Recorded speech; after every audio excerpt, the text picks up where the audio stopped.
Hay algunas cosas que de pronto uno siente que hacen conexión con la iglesia, con uno mismo y creo que hay varias cosas que hemos compartido como iglesia, que hemos hablado como iglesia y que... ¿Alguien se acuerda de Cristianos Bonsais? Creo que también eso nos marcó en una temporada. Luego a principios de año, antes de terminar el 2019, principios del 2020, cuando Dios habló a nuestro corazón y nos dijo que Él nos haría más fuertes que nunca, ha sido parte de nuestra visión, ha sido parte de nuestro ADN durante todo este año. Y creo que Persigue tu León también está haciendo algo así que va a quedar sembrado, sellado en el corazón de todos los que estamos aquí, todos los que hemos disfrutado de estos mensajes, porque definitivamente que cada uno de ellos nos ha desafiado, nos ha retado, nos ha puesto en otro nivel que creo que es importante que debemos llegar. Y la semana pasada hablamos acerca de algunas cosas interesantes, pero una de ellas es que dijimos que es importante perseguir a nuestros leones.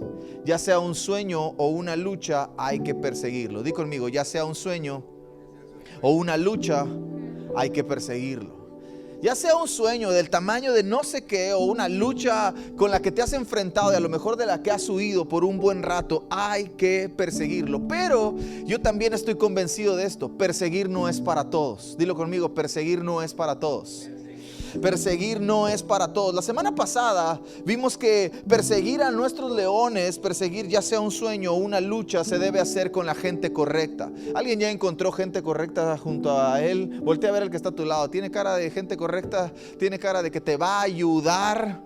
Porque la gente correcta o la gente que tenemos a nuestro alrededor o te ayuda a llegar o te aleja de tu destino. La gente con la que nos relacionamos o nos empuja hacia nuestro destino, nos encamina hacia nuestro destino o nos estorba para llegar a ese destino. O nos acercan o nos alejan, o se convierten en una plataforma o se convierten en una lápida que hay que cargar por un buen rato. Así que es bien importante la gente con la que nos rodeamos. La historia cuenta que David se rodeó de la gente correcta. La semana pasada hablamos de estos son los hombres que ayudaron a David en su reino. Y la historia nos cuenta que la gente correcta con la que se rodeó David lo ayudaron a construir el reino, construir lo que Dios tenía preparado para él. Ahora, lo interesante de toda esa historia es que estos hombres, yo la semana pasada dije, ya eran perseguidores de león, pero todavía no lo sabían. Alguien tenía que despertarlos, alguien tenía que sacar a ese perseguidor dentro de ellos. Y yo creo con todo mi corazón que esos hombres ya eran perseguidores de leones, pero no estaban en las condiciones correctas, estaban en malas condiciones. Pero se juntaron con David, se rodearon con David. Mira que dice primer libro de Samuel, capítulo 22, versos 1 al 2. Primer libro de Samuel, capítulo 22, versos 1 al 2. Yéndose luego David de allí, huyó a la cueva de Adulam, y con sus hermanos y toda la casa de su padre. Y toda la casa de su padre lo supieron, vinieron allí a él. Y se juntaron con él todos los afligidos y los que estaban endeudados y todos los que se hallaban en amargura de espíritu, y fue hecho jefe de ellos. Y tuvo consigo como 400 hombres. Ahora, liderar personas es complicado, ¿verdad? Alguien por allá dice que lo más difícil del ministerio son las personas. Pero si no hay personas, pues no tendríamos ministerio, no sería ministerio. Pero liderar personas es complicado. Ahora, imagínate liderar personas en amargura de espíritu. Liderar personas afligidas. Liderar personas endeudadas, liderar personas enlutadas, liderar personas que estaban bien mal. Imagínate liderar ese tipo de personas. Y David fue hecho jefe de ellos.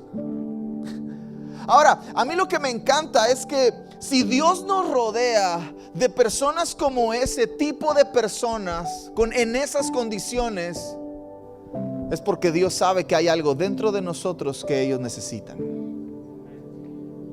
Y si Dios trae cerca de nosotros personas así, es porque Dios sabe que tú puedes liderar a esas personas, lidiar con esas personas también, y que algo bueno les va a pasar solamente porque tú estás cerca. No me imagino a David viendo a todos llegar a la cueva de Adulam, estos 400 hombres endeudados. Ahora, yo me imagino la caravana que debe haber llegado a la cueva. Me los imagino caminando todos así, entrando a la cueva, ¿verdad? Buenas, David. Y me imagino a David adentro, con las manos levantadas, probablemente de rodillas. Y cuando lo ven dice, ¿qué le pasa a este loco? O sea, este tiene algo diferente. Porque ¿cómo se convirtieron esos hombres que hoy la historia recuerda como los valientes de David? ¿Cómo se convirtieron esos hombres endeudados, enlutados, afligidos, amargados en el espíritu, en hombres que perseguían leones, mataban gigantes, hacían huir ejércitos, defendían pequeñas parcelas de lentejas? Estoy seguro que mucho de eso tenía que ver David. Mucho del resultado de esos hombres es culpa de David. ¿Tienes un David cerca de ti? ¿O tienes un montón de endeudados, enlutados y tú eres uno de ellos? Encuentra un David. Encuentra una persona. Y mientras escribía todo este mensaje, sonaba a que estaba dirigido hacia hombres. Porque a lo mejor a las mujeres, bueno, pues yo no soy un valiente, yo soy una valiente, pero creo también con todo mi corazón que hay mujeres que son valientes y que vale la pena seguirlas, vale la pena poner atención, vale la pena observar, vale la pena considerar. Y hay otras que no, lo mismo que los hombres. Ahora David era algo especial, porque al final de los días de David están en medio de una guerra y David va a pelear porque era el rey y ya sabía lo que pasaba cuando él no iba a la guerra. Entonces dice, no me va a volver a pasar el no ir a la guerra, no me va a volver a meter en un problema. Entonces mejor voy a la guerra, no importa que tenga 80 años, no importa que sea un viejito, voy a la guerra. Y David se va a la guerra. Y cuando David está en la guerra, el ejército enemigo viene contra él y las espadas vienen cayendo sobre David. Y su ejército, sus compañeros, sus comandantes, sus generales, toda la gente que estaba con David, mete la espada para defender a David, porque David iba a morir en ese momento. Si le cortaban, ahí quedaba David. Entonces el ejército, sus generales le dicen, no David, no vayas a la guerra. No sea, eso es en los últimos días de David, no sea que se nos apague la lámpara de Israel. O sea, mira cómo consideraba la gente a David. O sea, David no era solamente Davidcito, era el rey David y era la lámpara de Israel. Y era necesario proteger a la lámpara de Israel. No sea que se apague, no sea que se muera. Eso eran los últimos días de David. Pero en los primeros días de David, David no era la lámpara de Israel. En los primeros días de David, David era el dulce cantor de Israel. ¿Cómo se convierte este hombre en el dulce? Pasa de ser del dulce cantor a la lámpara de Israel. ¿Qué pasa en la vida de David que lo lleva a ser desde un muchachito escondido detrás del muladar, cuidando las ovejas de su padre, a un rey, el mejor rey que ha tenido la nación de Israel? El libro de los Reyes cuenta que muchos escogieron no ser como su padre, sino ser como David, al que consideraban su padre, y era su tatarabuelo. ¿Qué hizo que David pasara de ser un simple pastor de ovejas a la lámpara de Israel? Porque lo que sucede con David es lo que sucede con la gente con la que se junta David. Algunas, y solo algunas de las características de David podrían ser estas. Y digo algunas porque a lo mejor podemos encontrar muchísimas más. La primera de todas, enamorado de Dios. David era un enamorado de Dios. Amaba a Dios con todo su corazón. Amaba a Dios hasta con el último átomo de todo su ser. Por eso, cuando llega el momento de escribir los salmos, escribe el Salmo capítulo 34, y dice: bendiga mi ser todo su santo nombre. David no era cualquier persona. El dulce cantor de Israel, enamorado de Dios. David era humilde. No llegó reclamando: yo soy el rey. No me lo imagino diciéndolo a sus hermanos Eliab y todos los grandotes que Samuel había confundido primero. No me los imagino diciendo: ¿ya lo viste, Eliab? Yo soy el rey. ¿Sabes qué hizo David después de que Samuel le vacía más de 20 litros de aceite sobre la cabeza? Sobre todo su cuerpo, literalmente, porque lo ungió con aceite. Y el aceite quedó, literalmente David quedó bajo la unción. O sea, el aceite bañó todo el cuerpo de David. ¿Sabes qué fue lo que David hizo después? Según la historia hebrea, después de que David es ungido, ¿sabes qué es lo que hace David después de eso? Se sienta a la mesa a comer y vuelve a cuidar las ovejas. O sea, no habló con Eliab, que era su hermano mayor, y le dijo: Eliab, Eliab, ¿te mueves de esa silla, por favor? Porque ahora yo soy el rey. David se sentó probablemente en algún lugar de la mesa, porque la historia cuenta que todos se sentaban a comer y David no lo esperaban. Tanto así que Samuel tiene que decir: traigan a David, porque no nos vamos a sentar a la mesa hasta que él llegue. Entonces eso quiere decir que se sentaban a la mesa y David ni siquiera lo consideraban. Y después de ser ungido, después de que la palabra viene sobre él, después de que se revela que Dios había desechado a Saúl y lo había escogido a él por encima de todos. O sea, Saúl es escogido por el pueblo y David es escogido por Dios. Y después de que se revela todo eso, David vuelve a cuidar las ovejas de su padre. Es más, después de matar a Goliat, la historia cuenta que David entraba y salía del castillo, entraba y salía de la casa de su padre. David era humilde. David era un adorador. David era determinado. Salmo 132: no daré descanso a mis párpados hasta que encuentre un lugar para ti. Determinación. No entraré en mi sueño hasta que. David era enseñable. Y todas esas características, y las que podamos encontrar a lo mejor, hacían que la vida de David fuera altamente contagiosa.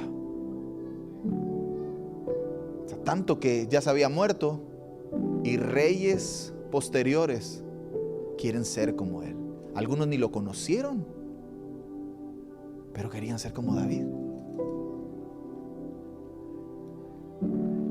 Así que al juntarse con todos estos hombres, todos fueron transformados. Dile al que está a tu lado: si te juntas conmigo, vamos a perseguir un león, pero también vamos a ser transformados.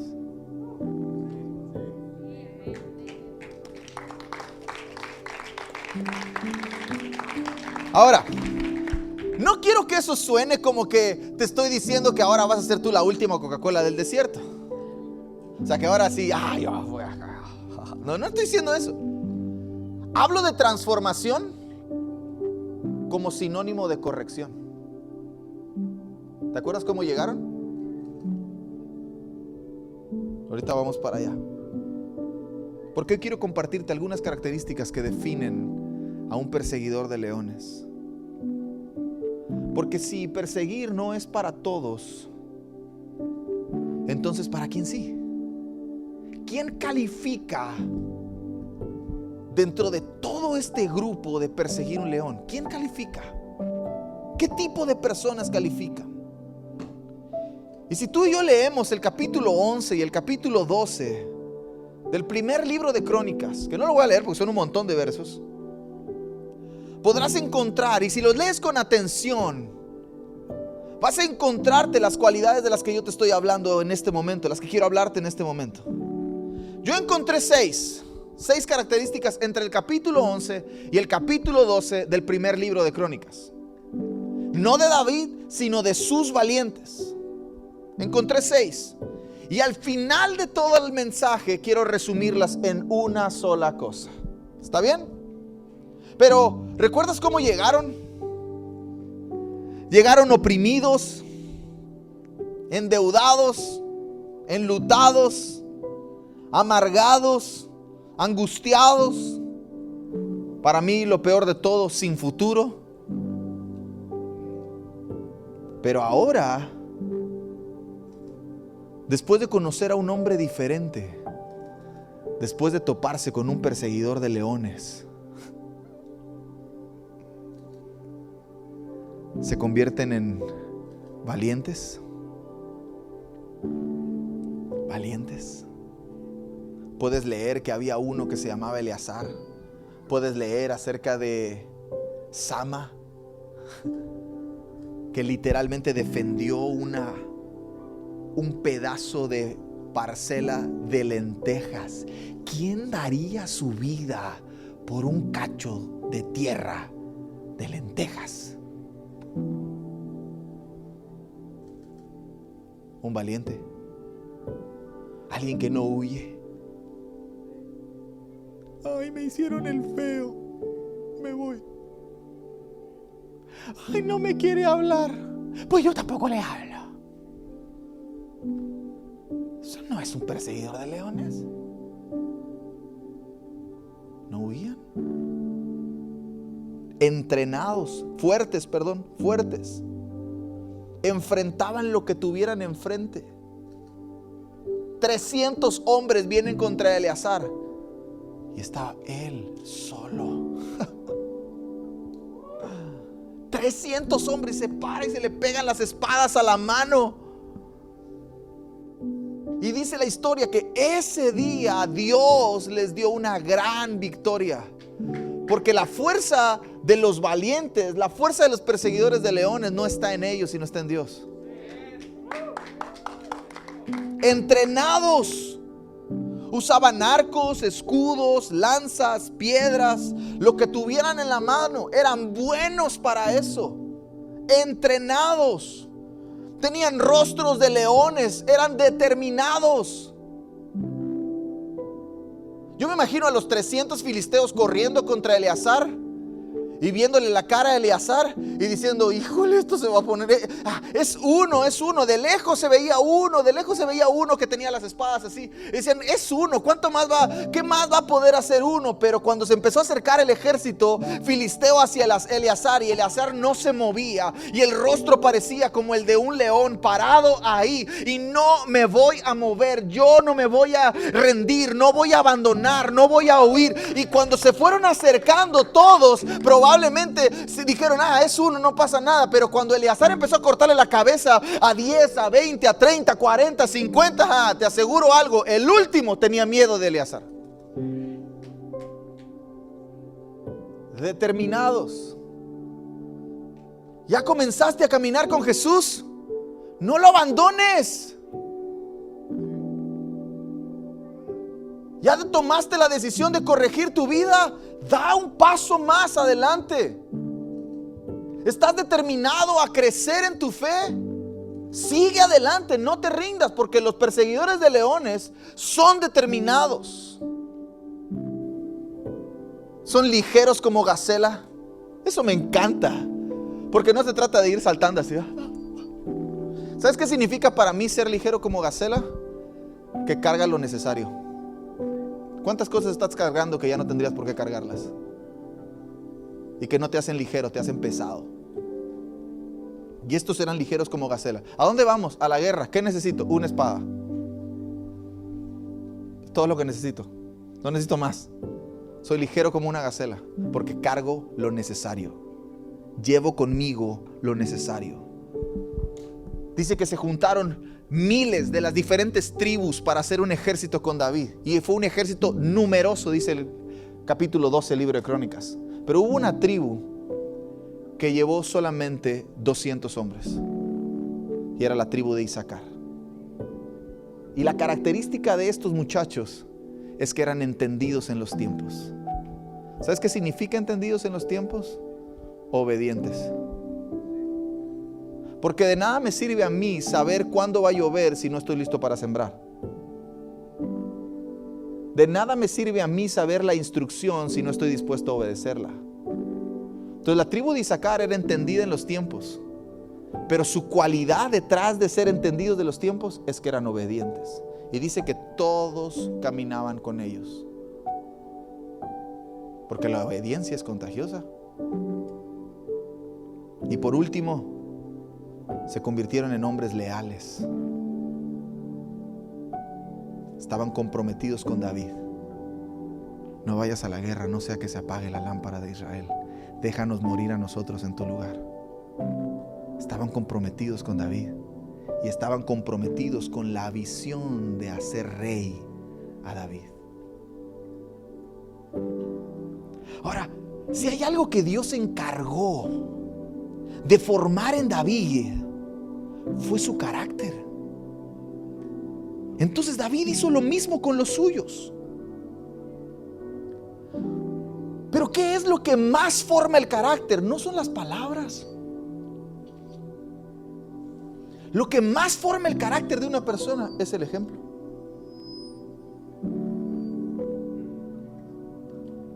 El ejemplo. Porque en muchas ocasiones David tuvo la oportunidad de responder como cualquier mundano lo hubiera hecho. Y cuando digo mundano me refiero a una persona sin Jesús, que no conoce a Dios. Sin embargo, David respondió diferente y todos lo veían. Dios lo había puesto por rey en lugar de Saúl, ¿te acuerdas? Y Saúl se le mete el diablo. Saúl estaba bien endemoniado. Déjame poso porque si no luego me toman fotos así como si me odiaran.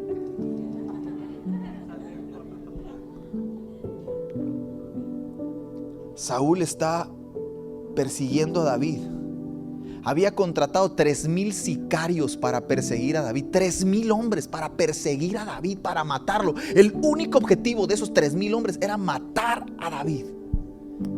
Y un día Saúl está en una cueva y David está parado junto a él. Y todo su ejército está detrás de David, diciendo: ahora sí se lo chupó la bruja. Ahora sí, llegó el día en el que no dormiremos en el bosque, sino dormiremos en el palacio. David, ¿qué necesitas? ¿Un cuchillo? Yo aquí tengo un cuchillo. Y me imagino al ejército dándole el cuchillo y David agarrando el cuchillo y poniendo una sonrisa y haciendo así. Y solo cortando la vestidura de Saúl y saliendo de la cueva y gritándole: Saúl, mira, te pude haber matado hoy, pero yo no voy a responder así. Yo no soy así. ¿Te imaginas la cara de todos los que estaban con David? ¿De dónde rayos salió este hombre? ¿De qué planeta se cayó? ¿Te acuerdas cuando David no va a la guerra y manda a traer a una mujer que no era su esposa? Y después se mete con ella, la embaraza, arma todo un relajo, mata al esposo, miente, engaña, todo eso. Y ya cuando está embarazada, pues ya está ahí. Y aparece el profeta Natán y le dice: David, ¿qué pasaría si un hombre va y toma una oveja de aquel que solamente tiene una oveja y se la quita, pero este hombre tiene un montón de ovejas? ¿Cómo consideras eso? Y David dice: no, el tal debe perecer. Y Natán lo voltea a ver con una sonrisa y le dice: David, ese eres tú. Mátelo. Que no salga Natán de aquí. Que nadie se entere de lo que me acaba de decir Natán. Eso hizo David. Corrió a su cuarto, cerró la puerta, se vistió de cilicio, que era piel de camello, se tiró al piso, ayunó y no se levantó de ahí hasta que estuvo convencido de que Dios lo había perdonado.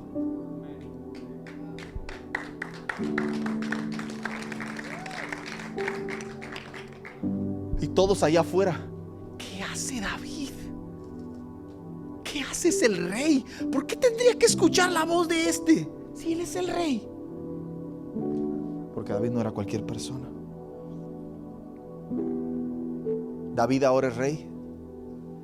Y la historia contaba, voy terminando, la historia contaba que el rey que sucedía al rey anterior tenía que terminar con todo el linaje del rey que salía, para que no hubiera un conflicto de guerra y pudieran atentar y hacerle un golpe de estado y quitar a David. Y un día David está sentado en el trono del palacio y se acuerda de su amigo Jonatán. ¿Quedará alguien de la casa de Jonatán aquí de quien yo pueda tener misericordia y cumpla la promesa que le hice a su padre? Y traen a uno de Lodebar. Lodebar significa el lugar sin palabras, sin voz. Un niño que se llamaba Meribaal, que había nacido para destruir dioses, pero que la vida lo había tratado tan mal. La nodriza que lo cuidaba, en lugar de ayudarlo, se le cayó y Meribaal quedó lisiado de las piernas y no podía caminar. Y ahora su condición le había cambiado el nombre a Mefiboset. Y aparece uno y le dice: David, hay un muchacho, hay uno de la familia de Jonatán que vive en Lodebar, se llama Mefiboset. Y David dice: tráelo. Y traen a Mefiboset. Y Mefiboset entra por las puertas del castillo arrastrándose porque era lisiado de las piernas. Y David dice: tú eres de la familia de Jonatán. Quiero hacer misericordia contigo. Quiero honrar el pacto que hice con tu padre. Y Mefiboset le dice: ¿quién soy yo? ¿Acaso no soy como un perro muerto? ¿Quién soy? ¿No soy más que un perro muerto para que tú tengas misericordia de mí? Y David le dice: no, hijo, tú no eres un perro muerto. Tú eres un príncipe. Y de ahora en adelante no comerás del piso, comerás a mi mesa. Te sentarás acá conmigo. David da una instrucción: devuélvanle todo lo que le pertenece. Todo. El criado de Mefiboset lo traiciona. Te estoy resumiendo como 3 o 4 libros completos, El criado de Mefiboset lo traiciona cuando David se va a la guerra. Y le dice: no, David, Mefiboset no quiere ir a la guerra contigo. Y la historia cuenta que Mefiboset no se rasuró, se vistió de cilicio, no se bañó. Qué gacho, ¿no? Pero hasta que David volvió. Y cuando David se encuentra con Mefiboset, le dice: ¿por qué hiciste eso? ¿Por qué no viniste a la guerra conmigo? Ya di la instrucción de que lo que era tuyo se repartiera a la mitad y se le diera a este que nos está mintiendo.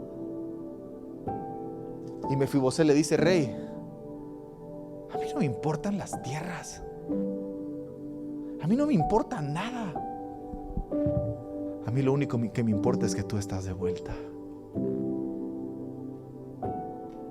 Júntate con gente que te cambie la vida así de grave, que te pueda sacar de pensar que eres un perro muerto y te haga entender que eres un príncipe, que eres una princesa y que esa es tu posición.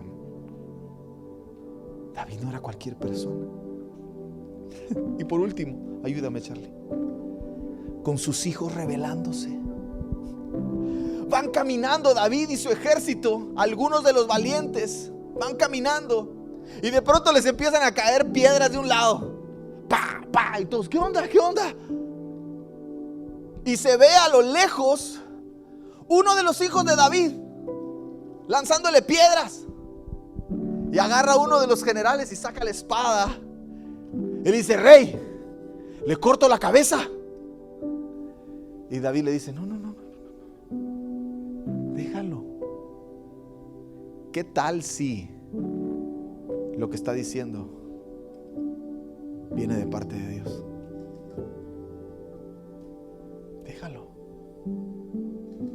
¿Qué tal si Dios lo está usando a él para mostrarme a mí cosas que no estoy haciendo bien? Al final, Dios me puso. El reino es de Dios. Si Él me quiere quitar, que me quite. ¡Qué gente! ¿Por qué crees que Dios escoge a la casa de David para hacer nacer a Jesús? David es un prototipo de lo que Jesús sería. Y ahora tú y yo estamos en Cristo y nuestra vida está escondida en Cristo. Tú y yo podemos vivir así. Para mí esta es una definición. El carácter. ¿Te has topado con alguien que dice, ese tiene mal carácter? No, es que mi carácter es recio, mi carácter es recio. Mi carácter es fuerte, yo tengo carácter fuerte. La verdad es que hay gente que cree que tiene carácter fuerte y lo único que tiene son deficiencias de su carácter. Porque lo que es en realidad el carácter es la forma en la que respondes ante las circunstancias que la vida te presenta.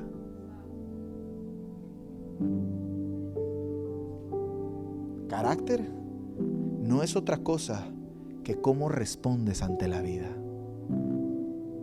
Yo me imagino las conversaciones de todos diciendo, David está loco.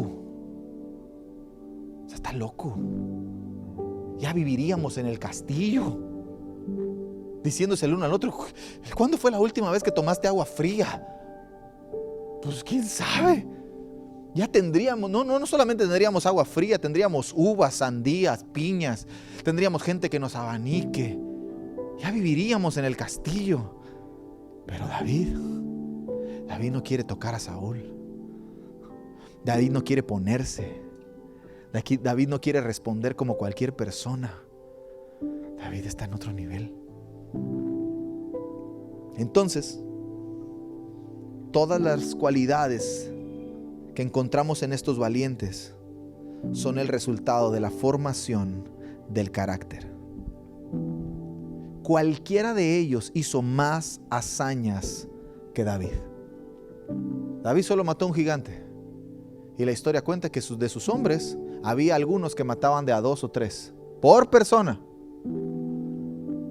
David se fue a la guerra, mató a 1000. No, Saúl mató a 1000. Y David, ¿tú te imaginas la cara de Saúl cuando la gente andaba? Porque luego a veces la gente abusa, ¿eh? O sea, David no pidió que le escribieran una canción, pero la gente le escribió una canción. Y no me imagino a David diciendo, oh, yo maté a los 10,000. Cuando mata a Goliat, ni siquiera dice, yo te voy a matar. Dice, Dios me va a entregar tu cabeza. Cualquiera de ellos hizo más hazañas que David, pero la formación del carácter de estos valientes fue lo que los mantuvo leales.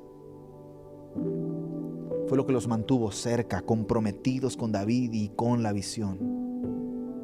¿Por qué? Porque el carácter te va a sostener a donde tus talentos te van a llevar. Tú y yo tenemos dones, tú y yo tenemos talentos, tú y yo tenemos habilidades. Pero todo lo que tú y yo construimos sobre los dones, sobre los talentos, sobre las habilidades, si no lo sostenemos con el carácter, tarde o temprano se va a caer. Lo único que te va a sostener ahí donde Dios quiere llevarte es carácter. No son tus dones, no son tus talentos, no son tus habilidades. Es la formación de tu carácter. ¿Cómo respondes ante la vida?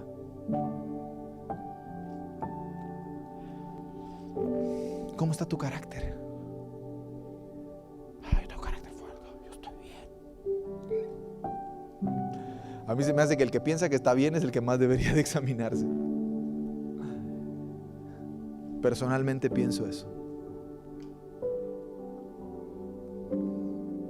Porque David era un hombre de un espíritu enseñable. Y cuando tú eres una persona de un espíritu enseñable, siempre te mantienes en la formación de tu carácter. Constantemente estás pensando en la forma en la que puedes corregir tu vida.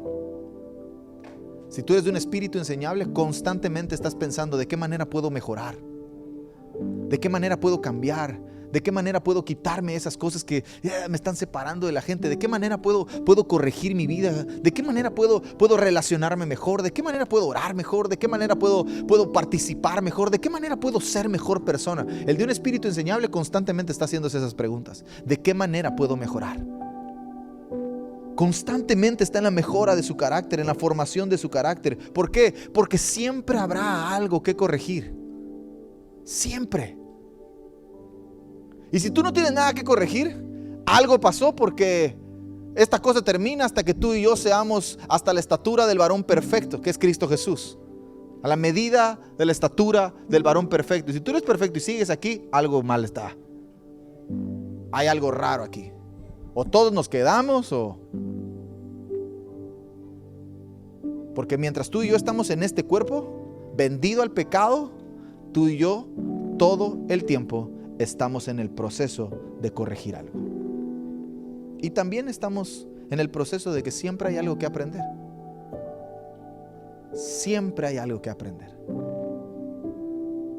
Pequeño, grande, pero siempre hay algo que aprender. Y termino. ¿Cómo Dios forma tu carácter? Pregúntale que está a tu lado. ¿Cómo Dios forma tu carácter? ¿Cómo Dios forma tu carácter? Pregúntate a ti, ¿cómo Dios va a formar mi carácter? ¿Cómo Dios va a formar mi carácter? O sea, estoy en el proceso de formación de mi carácter. Ok. ¿Qué es lo que Dios va a hacer para formar mi carácter? Proverbios capítulo 27, verso 17. Y venga todo el equipo. Vamos a terminar adorando a Jesús. Proverbios capítulo 27, verso 17. Se necesita una muela para afilar una hoja, por lo que una persona agudiza el carácter de otra. ¿No será que esa persona de la que tanto huyes es la persona que Dios quiere usar para formar tu carácter? ¿No será que esa persona que tanto te desestabiliza emocionalmente es la persona que Dios está usando para mostrarte que todavía hay cosas que tienes que corregir? ¿No será que esa persona que te dice constantemente que no, Dios la está usando para enseñarte a obedecer? Porque otras versiones dicen que hierro con hierro se afilan. Aquí se necesita una muela, para afilar una hoja. Y algunos somos bastante mulas, ¿verdad? Pero eso es otra cosa. Por lo que una persona agudiza el carácter de otra. ¿Quieres ser un perseguidor de leones? ¿Sí? ¿Alguien quiere? No te preocupes, si tú no quieres, no te preocupes. Yo te vengo a contar de cuántos leones hemos matado. No pasa nada. ¿Dónde están los que quieren ser perseguidores de leones? Ahí deja tu mano ahí arriba. Entonces, no huyas. Sé fuerte. Cuando veas a esa persona que viene, mejor pon la mano. Lo que tú digas, Señor, estás formando mi carácter. Yo recuerdo que un chorro de tiempo decían, no, es que vamos a formar su carácter. Deje que Dios forme su carácter. Dios no necesita mi ayuda. Dios puede estar usándome para formar tu carácter y yo ni siquiera saberlo. Dios no necesita mi ayuda. Así que Dios puede estar usando a alguien que ni siquiera te imaginas que Dios lo está usando. Y es Dios agudizándote. Entonces, déjate formar. Dile al que está a tu lado, déjate formar. Me encanta porque si hubiéramos hablado de otra cosa, sí, pero cuando se trata de que yo tengo que ceder, ahí es donde se pone complicado. Por eso perseguir no es para todos. Déjate formar. Perseguir leones requiere carácter. Requiere carácter. Porque hoy a lo mejor está sencillo, hoy a lo mejor es un león de 25 kilos, pero mañana se puede convertir en uno de 250. Así que déjate formar. Amén. Póngase de pie, yo quiero orar por usted.